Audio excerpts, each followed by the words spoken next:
Après que Satan et ses anges furent expulsés du ciel, Jean a vu paraître l'Antéchrist à titre de gouvernement mondial, ainsi que l'émergence du faux prophète. Alors, dans le 12e chapitre du livre de l'Apocalypse, comme nous l'avons étudié ensemble, il y a cette guerre qui a éclaté dans le ciel, et c'est bien le dernier endroit où on pensait avoir une guerre, mais Michel s'est levé avec les anges qui sont restés fidèles envers Dieu contre Satan, ses démons et ses anges également, et ils furent expulsés des lieux célestes. Nous savons que durant cette dispensation, le diable et ses anges et ses démons ont accès dans les lieux célestes. D'ailleurs, la Bible appelle Satan le prince de la puissance de l'air, parce qu'il a encore cette liberté d'aller dans les lieux célestes. Mais à compter du milieu des 7 années de tribulation, voilà que cette guerre éclate là-haut dans le ciel et son temps est terminé. Maintenant, il est expulsé hors des lieux célestes et son seul champ d'action, désormais, sera la planète Terre. Et c'est pourquoi la Bible dit « Malheur aux habitants de la terre, parce que le diable descend vers vous avec une grande rage, parce qu'il sait qu'il ne lui reste que très peu de temps. En fait, il ne lui reste que 1260 jours ou 3 ans et demi, les dernières 3 années et demie des 7 années de tribulation. » Puis c'est suivi d'un deuxième ange qui lui apporte un autre message, et cette fois-là, c'est un message vraiment différent, puisqu'il va annoncer la chute de Babylone qui se produira un petit peu plus tard. Et nous avons la description de la chute de Babylone dans le 17e et 18e chapitre du livre de l'Apocalypse. Et lorsque nous parlons de Babylone, nous parlons en fait de la Babylone religieuse, telle que nous le lisons dans le 17e chapitre. Et nous lisons au sujet de la Babylone politique et commerciale, la ville de Babylone, dans le 18e chapitre. Et l'ange ici, encore une fois, circule autour du globe et il annonce la chute de la Babylone religieuse et la Babylone politique et commerciale. Et c'est un curieux de message parce qu'à ce moment-là, à cette époque-là de la période des tribulations, Babylone est vraiment dans sa plus forte influence dans le monde, puisque dirigée par le faux prophète, il n'y aura qu'une seule religion mondiale qui s'identifiera bien sûr avec la Babylone mystérieuse d'autrefois, qui avait été fondée à l'époque de Nimrod. Et puis, les gens vont participer en masse à cette religion-là. Et la ville de Babylone est à son meilleur également, puisqu'elle est pleine de richesses, telles que nous lisons dans le chapitre 18 du livre de l'Apocalypse. Et même la parole de Dieu nous annonce par la bouche du prophète Zacharie, dans le 5e chapitre, des versets 1 jusqu'à 11, que ça deviendra à ce moment-là le centre commercial du monde. Ce sera l'endroit où le commerce va prospérer de façon inimaginable, vraiment extraordinaire. Et l'ange annonce que c'est sur le point de se terminer. Il y a un jugement qui est sur le point de tomber sur la Babylone religieuse et commerciale. Et finalement, ce sera suivi d'un troisième ange avec un message très sérieux, très particulier aussi, annonçant aux habitants de la terre de ne pas prendre la marque de la bête, parce que, dit-il, tous ceux et celles qui prendront la marque de la bête s'identifieront à ce gouvernement mondial. Il n'y a pas de rédemption possible pour eux. Alors, c'est un message très sérieux, annoncé à tous les habitants de la terre, et de cette façon, tous ceux et celles qui prendront la marque de la bête le feront en connaissance de cause. Parce que l'ange va annoncer à tout le monde, va circuler autour de la planète et va annoncer à toute créature sur cette planète le danger si vous prenez la marque de la bête, l'identification de ce gouvernement mondial. Il n'y a pas de salut possible. C'est curieux parce qu'au tout début, vous savez, lorsque Satan a tenté nos premiers parents dans le jardin d'Éden, ce qu'il voulait vraiment, c'est que Adam et Ève commettent un seul péché. Parce que jusqu'à ce moment-là, tout ce que Lucifer, qui est devenu Satan, connaissait de Dieu, c'était la sainteté de Dieu, mais son côté rédempteur n'avait pas encore été révélé, puisque lui n'a commis qu'un seul péché, l'orgueil, voulu s'élever et prendre la place de Dieu, et il a été jugé immédiatement sans rédemption possible. Alors il s'est dit, si je peux faire commettre un seul péché à Adam ou Ève, cette nouvelle création que Dieu a faite, ben c'est terminé pour eux aussi, comme c'était terminé pour moi. Et à sa grande surprise, il y a eu cette révélation du côté rédempteur de Dieu qui, immédiatement après la chute de nos premiers parents, a promis qu'un rédempteur viendrait dans le monde et réglerait la question du péché d'Adam et Ève, dans la personne, bien sûr, du Seigneur Jésus-Christ. Mais ici, le message du troisième ange, c'est qu'il n'y a pas de rédemption possible à tous ceux et celles qui prendront l'identification de ce gouvernement mondial. Et nous apprenons par les Écritures que plusieurs milliers de personnes prendront la marque de la bête, mais que plusieurs milliers de personnes ne prendront pas la marque de la bête, puisqu'à la fin des 7 années de tribulation, alors que nous reviendrons avec le Seigneur Jésus-Christ sur cette terre, le Seigneur enverra son ange avec la trompette retentissante pour rassembler tous les survivants des 7 années de tribulation parmi les nations dans la vallée de Josaphat pour le jugement des nations qui est décrit dans l'Évangile de Matthieu, chapitre 25. Et nous apprenons que plusieurs personnes n'auront pas pris la marque de la bête et pourront jouir du règne de 1000 ans à titre de nation. Après le message de ces 3 anges qui circuleront autour de la planète, Jean a vu 7 anges qui tenaient 7 coupes, qui seront les 7 dernières coupes des jugements de Dieu. Et lorsque la 7e coupe sera versée dans l'air plutôt que sur la terre, ce sera la fin, ce sera le retour du Seigneur Jésus-Christ avec tous ses saints sur cette planète et l'établissement du royaume de Dieu qui ne passera jamais.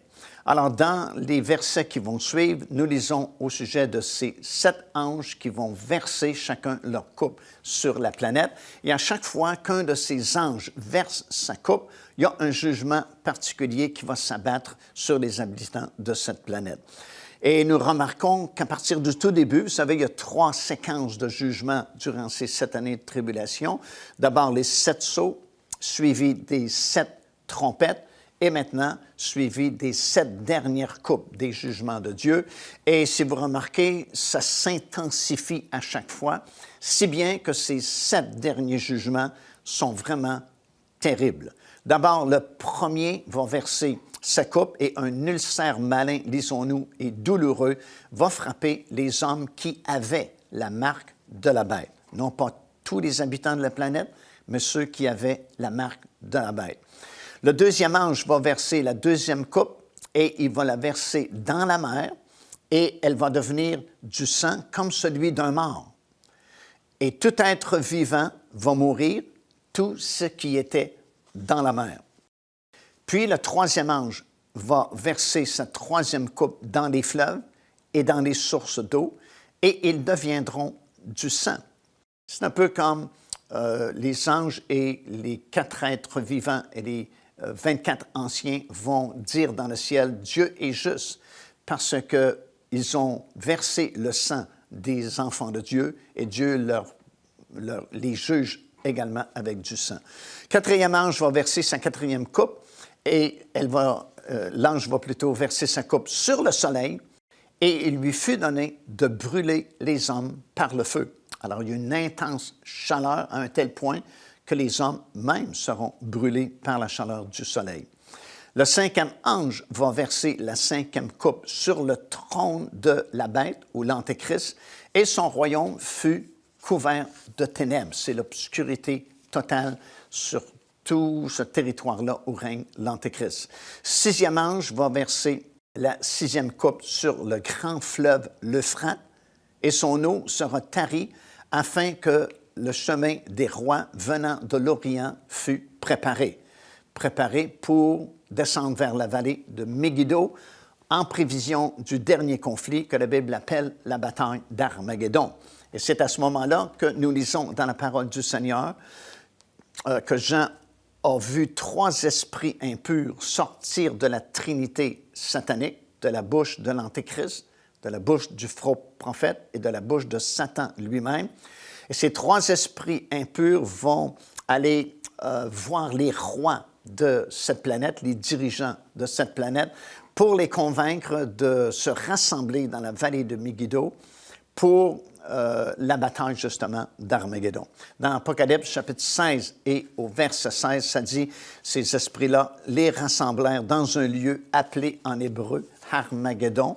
Har veut dire montagne, Megiddo, Megiddo, c'est la même chose. Alors, les armées du monde seront rassemblées dans cette grande vallée-là, qu'on appelle la vallée de Megiddo, qui est située dans le nord d'Israël, et ce sera le point de rassemblement, non pas nécessairement le lieu de la bataille elle-même, puisque le gros de la bataille se fera à Jérusalem, mais c'est du moins le point de rassemblement des représentants de toutes les nations du monde. Et encore une fois, le prophète Zacharie spécifie à plusieurs reprises que ce ne sont pas juste les nations autour d'Israël, bien qu'il y ait un verset qui indique cela, mais par plusieurs autres versets, le prophète va spécifier que ce sont toutes les nations du monde qui seront rassemblées pour attaquer la ville de Jérusalem à la toute fin. Puis nous disons que le 7e ange arrive et lui va lancer sa coupe dans les airs plutôt que de la verser sur la terre et sur les eaux. Et il y eut à ce moment-là des éclairs, des voix, des tonnerres et un grand tremblement de terre tel qu'il n'y en avait jamais eu depuis que l'homme est sur la terre, un aussi grand tremblement. Et nous disons dans les versets suivants que la grande ville, on parle ici de la ville de Jérusalem, fut divisée en 3 parties, et les villes des nations tombèrent, et Dieu se souvint de Babylone la grande pour lui donner la coupe du vin de son ardente colère. Les îles s'enfuirent, et les montagnes ne furent pas retrouvées, et une grosse grêle, dont les grêlons pesaient 1 talent, c'est environ 50 kilos, imaginez, tombait du ciel sur les hommes. On n'a jamais vu une tempête de grêle avec des grêlons aussi lourds, à peu près 50 kilos qui vont tomber sur les hommes. Alors, à ce moment-là, on est tout près du retour, évidemment, physique du Seigneur Jésus-Christ avec tous ses rachetés. Il y aura, à l'occasion de ce 7e ange qui lance la dernière coupe du jugement de Dieu dans l'air, ce grand tremblement de terre qui va changer la topographie de la planète au complet, puisque les îles s'enfuirent et les montagnes ne furent pas retrouvées. Et dès l'instant aussi, lorsque le Seigneur Jésus-Christ posera son pied sur le sommet de la montagne des Oliviers, il y a cette grande vallée qui sera formée, qui deviendra la vallée où les nations qui auront survécu aux certaines tribulations seront rassemblées. Bien, cette vallée-là sera créée par le retour du Seigneur Jésus-Christ. Alors, ce ne sera plus la même planète telle que nous la connaissons aujourd'hui. Puis, dans le chapitre 17 et le chapitre 18 du livre de l'Apocalypse, nous lisons au sujet du jugement sur la Babylone religieuse et la Babylone politique et commerciale. Et nous savons que ce sont 2 choses différentes, puisque la Babylone religieuse sera détruite, imaginez-vous, par les 10 rois de la fin. Vous vous souvenez peut-être, j'ai parlé du 7e Empire mondial, cette coalition de 10 nations qui était représentée par les 10 cornes qui étaient sur la bête qui est sortie de la mer dans le 13e chapitre.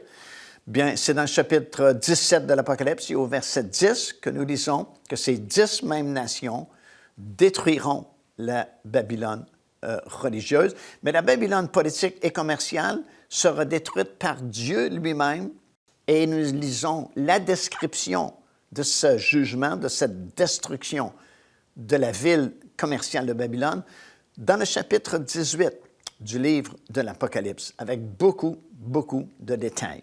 Alors, la Babylone religieuse du chapitre 17 représente l'épouse de l'Antéchrist, tandis que la Babylone politique et commerciale du chapitre 18 représente le royaume de Satan sous la direction de l'Antéchrist. Et la caricature se poursuit encore ici. Au tout début, on a parlé de la Trinité satanique, qui était une copie de la vraie Trinité, le Père, le Fils et le Saint-Esprit. Et vous avez Satan, l'Antéchrist et le faux prophète. On parle beaucoup concernant l'épouse de Christ. Il faut que l'Antéchrist ait une épouse également, et c'est la Babylone religieuse. Et du côté du Seigneur, on parle d'une ville par excellence, qui est Jérusalem, et de la nouvelle Jérusalem, qui deviendra les quartiers généraux de tous les rachetés de l'Éternel pour l'éternité. Il faut, pour compléter la caricature, que l'Antéchrist est aussi une ville, et cette ville-là sera la ville de Babylone, qui doit être reconstruite, comme nous le savons, puisqu'il y a plusieurs prophéties qui en parlent, et je vais vous donner plus de détails un peu plus tard. Mais cette ville doit être reconstruite, et elle deviendra la ville de l'Antéchrist, comme Jérusalem est la ville de Dieu. Et que tout au long de la Bible, en fait, depuis la création de la ville de Babylone, qui a été construite par Nimrod au tout début, jusqu'au dernier livre de la Bible. Et c'est remarquable parce qu'on en parle déjà dès le premier livre de la Bible, dans le livre de la Genèse, et tout au long des nombreux livres de la Bible, jusqu'au dernier, le livre de l'Apocalypse, ces deux villes sont toujours là. Une représente la cité de Dieu, l'autre représente la cité de l'Antéchrist. Alors, la caricature est complète maintenant, et c'est pourquoi les jugements sont venus, et c'est la toute fin, et nous allons revenir à ce moment-là avec le Seigneur Jésus-Christ, établir son royaume pour toujours. Alors, nous avons ici deux grands chapitres au sujet du jugement sur la Babylone religieuse et la Babylone commerciale, chapitre 17 et chapitre 18 du livre de l'Apocalypse. Et ce sont deux longs chapitres, vraiment, avec beaucoup de versets.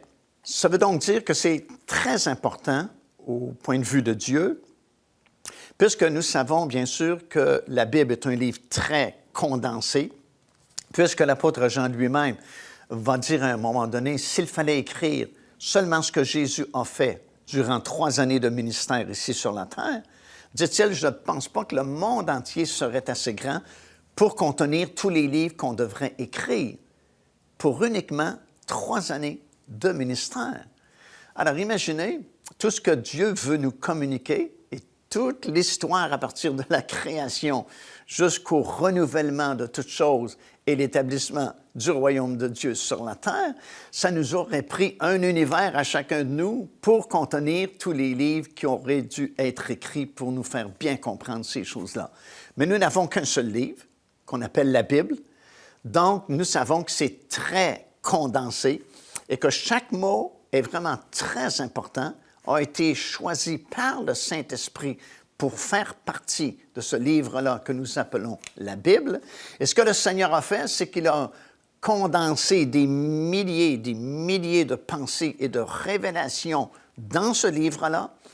Et il s'est dit, comme c'est écrit dans l'Épître de Paul aux Corinthiens, si quelqu'un m'aime, il va méditer ma parole, il va chercher dans ma parole, et en cherchant, pouf, je vais lui donner d'autres révélations, d'autres pensées qui sont enfermées dans ce livre-là, mais qui ne sont pas nécessairement écrites noir sur blanc. Alors, nous avons un livre très condensé, ce qui nous fait dire que lorsqu'un verset est répété 2 fois, c'est que c'est très important, parce que la deuxième ligne occupe la place de peut-être des milliers de mots qui auraient pu être choisis par le Saint-Esprit à la place de cette ligne-là. Et si cette ligne-là est là, c'est que c'est très important. Si une chose est répétée 3 fois ou 4 fois, c'est encore plus important parce que ça occupe beaucoup d'espace dans ce livre-là que nous appelons la Bible. Alors, lorsque vous avez 2 grands chapitres pour expliquer le jugement d'une chose, c'est drôlement important parce que ça occupe beaucoup d'espace dans ce qu'on appelle la Bible. Et c'est le cas ici. Vous avez 2 longs chapitres, chapitre 17 et chapitre 18, qui expliquent avec beaucoup de détails qui nous semblent quelquefois superflus, le jugement sur la Babylone religieuse et le jugement sur la Babylone commerciale. Donc, c'est vraiment très important pour Dieu parce qu'encore une fois, comme j'ai mentionné, ces deux villes-là existent depuis le tout début, le livre de la Genèse, à l'occasion de la création de Babylone, au tout début, jusqu'à la toute fin. Ce nom de ville-là est dans toute la Bible. Et c'est la même chose pour la ville de Jérusalem. Le nom apparaît tout de suite dans le livre de la Genèse sous son ancien nom, roi de Salem, lorsqu'on parle de Melchisédek, jusque dans le dernier livre de la Bible, le livre de l'Apocalypse, où vous voyez encore le nom de Jérusalem. Donc, c'est très important et c'est pourquoi 2 longs chapitres y sont consacrés. Dans le chapitre 17 et au verset 3, il est écrit ceci. « Jean vit une femme assise sur une bête écarlate, pleine de noms de blasphème, ayant 7 têtes et 10 cornes. » Alors, on revient au même symbolisme de Apocalypse chapitre 13 avec les 7 têtes. Et je vous ai expliqué que ça représentait les 7 empires mondiaux qui se sont succédés et qui étaient en relation avec Israël. Et les 10 cornes représentent toujours les 10 nations de la fin ou le 7e empire mondial qui sera formé à la toute fin. Elle tenait dans sa main une coupe d'or remplie d'abominations et des impuretés de sa prostitution. C'était écrit sur son front, Babylone la grande, la mère des impudiques et des abominations de la terre. Elle était ivre du sang des saints et du sang des témoins de Jésus. Et l'ange dit, « Je te dirai le mystère de la femme et de la bête qui la porte. » Et effectivement, dans les versets suivants, nous allons comprendre que, premièrement, la bête représente l'Antéchrist. Deuxièmement, les 7 têtes représentent les 7 empires mondiaux qui se sont succédés depuis le 1er jusqu'au 7e et qui étaient en relation avec Israël. Les 10 cornes représentent les 10 rois de la fin qui vont se former en coalition, comme j'ai expliqué. Et quatrièmement, les eaux sur lesquelles la femme est assise représentent les peuples, les foules et les nations.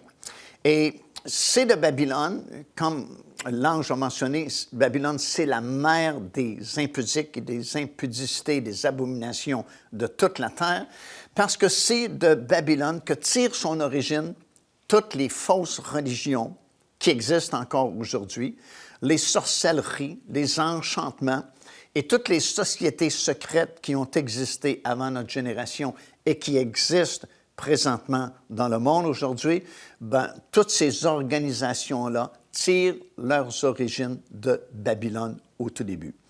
Ce système a été fondé par Nimrod, qui a été le grand rebelle contre Dieu. Certaines versions disent que c'était un géant, parmi les géants qui étaient venus autrefois.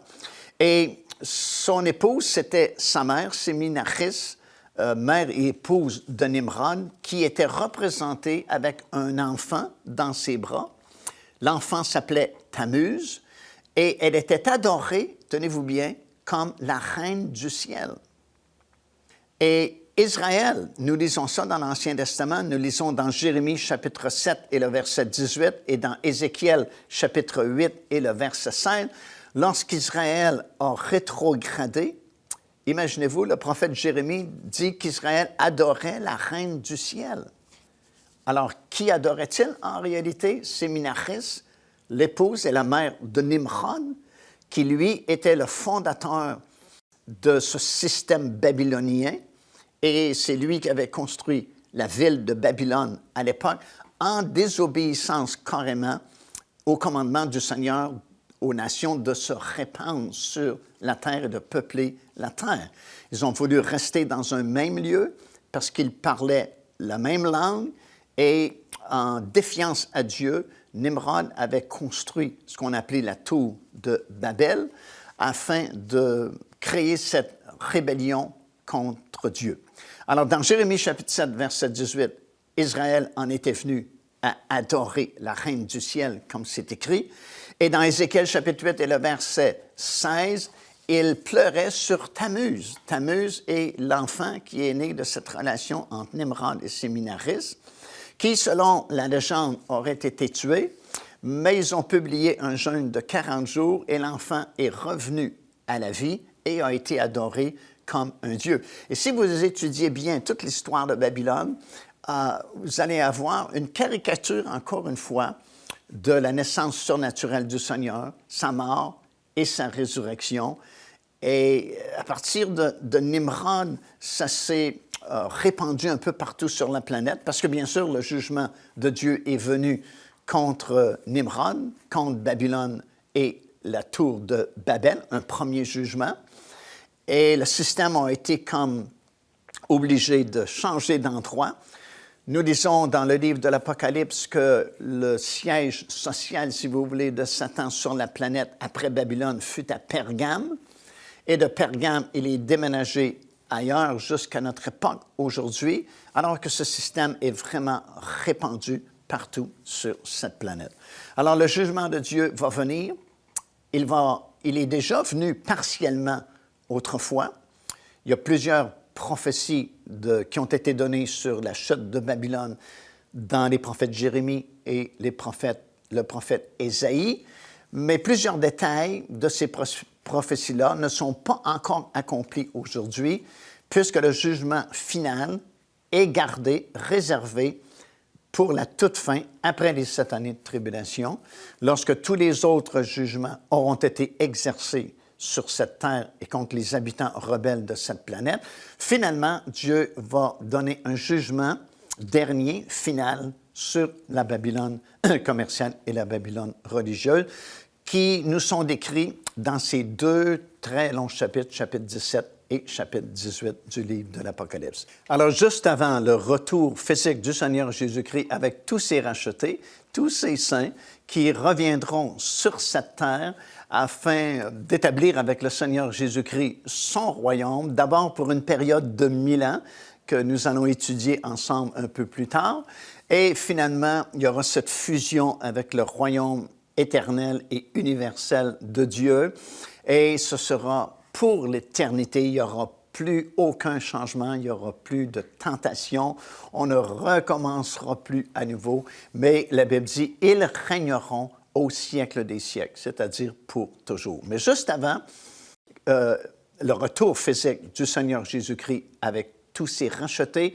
il y a ce dernier jugement, comme je viens d'expliquer, sur la Babylone religieuse, premièrement, qui sera détruite par les 10 rois de la fin.